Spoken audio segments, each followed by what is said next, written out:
Hey Links family, welcome to this edition of our E-Link. So grateful that you connect with us, that you take the time to hear a little bit about what is going on in the world of Links and with our family that stretches out across the world, doing incredible things, changing lives, transforming communities. We know none of it would be possible without your prayers, your support, your financial giving, and so we're so grateful to have you on this incredible adventure with us. You will see in this E-Link stories about just wonderful, amazing people who have just run the marathon for us and had an incredible experience doing that. As I record this, I'm getting ready for training sessions in Central America. We have Sam, our Africa region director, who is right now in Uganda and then going on to Rwanda, doing amazing life-changing training in those places. And again, none of it would be possible if it wasn't for your support and your connection with us. We believe in Links, that we are to connect people, to confront poverty, and that together we facilitate, create and extend the amazing potential that is already at work among the nations. And so we're so grateful to you for joining with us to make that happen. I just wanted to talk a little bit about peace, about shalom. One of the words, the titles that's used for Jesus is the Prince of Peace, or Sar Shalom in Hebrew. And that incredible sense that through the finished work of Calvary, we can have peace. Peace so often is looked at as a passive thing, and yet peace is actually a violent act of grace. There is a war that was waged and a cross that was born to be able to bring us peace.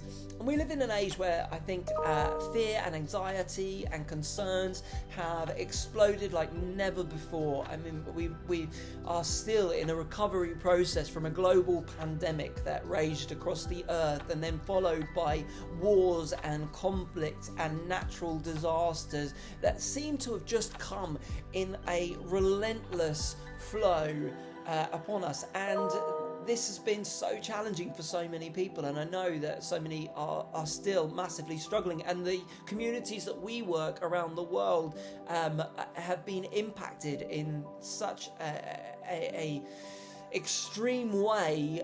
It's accentuated all of the issues that they were already facing, and we need to recognize that fear is the enemy, is a terrorist, and we can't negotiate with terrorists. We can't discuss with them. The scriptures say very clearly in the book of James that we are to submit ourselves to God, resist the enemy, and he will flee. It's not about speaking at the enemy, it's about submitting to God and recognizing that his power is greater and he is able to overcome those things.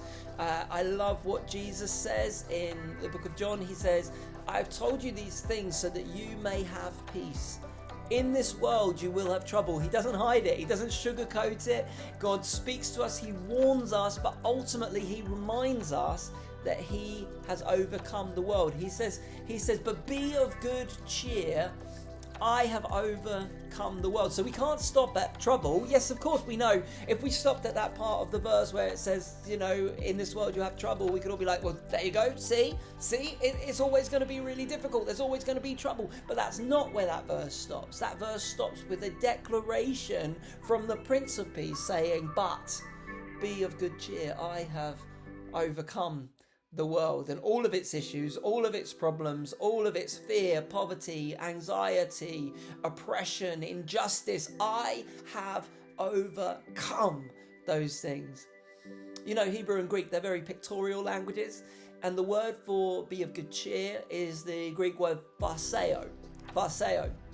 And phaseo essentially is a description of a posture, and that posture is to lift up your head, to put your shoulders back, to puff your chest out. And it's this idea, don't be downcast, don't be forlorn, don't close into yourself, lift yourself up, lift up your head and recognize that Jesus is bigger than these things. There's a peace that our soul longs for that only Jesus can bring. Nothing else can bring that. I love the scripture in Isaiah 26 verse 3. It says, you will keep in perfect peace those whose minds are fixed on you because they trust you. So much that it's trying to get our attention. Have you noticed how much noise there is? How much on the news, the mainstream news, but also social media feeds and all of those different things that try to grab our attention. It's no wonder the scriptures call the enemy of our soul the prince of the power of the air, the prince of the power of the airwaves, because he's constantly trying to speak and trying to get our attention away from Jesus and onto the storms around us. We know in that incredible story where Peter gets out of the boat and he walks on the water in the midst of an incredible storm. Whilst his eyes are focused on Jesus, he's able to stand on the very thing that would have tried to kill him. And yet when he's distracted from it and begins to look and becomes over enamored with the storm around, that's when he begins to sink again. And I believe like never before, God is saying, you've got to lift up your eyes. You've got to look. We have to go to that place where we focus in on what really matters, when we look to him, because he is the author, the finisher of our faith, that he is able to take us through this. We don't have to wait to get through this to get through this. I believe so often we're waiting for peace instead of walking in peace. Jesus promised us peace that passes all understanding.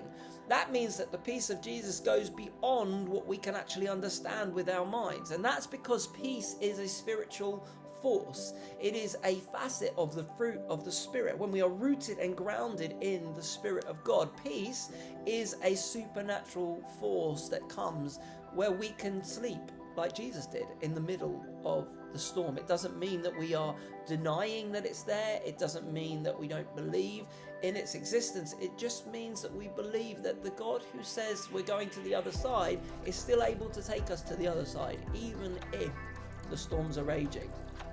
This is why David could say, even when I walk through the valley of the shadow of death, I will fear no evil, for you are with me. God's with us. God is with you right now, no matter what you're going through. He's standing with us in the midst of it all. And I believe that we're going to see him move powerfully in these days as we fix our minds on him and as we focus in on that peace, that shalom, where there's nothing missing, where there's nothing broken. We will see the glory of the Lord in the land of the living. So God bless you. May you have an amazing month. We look forward to talking to you again soon.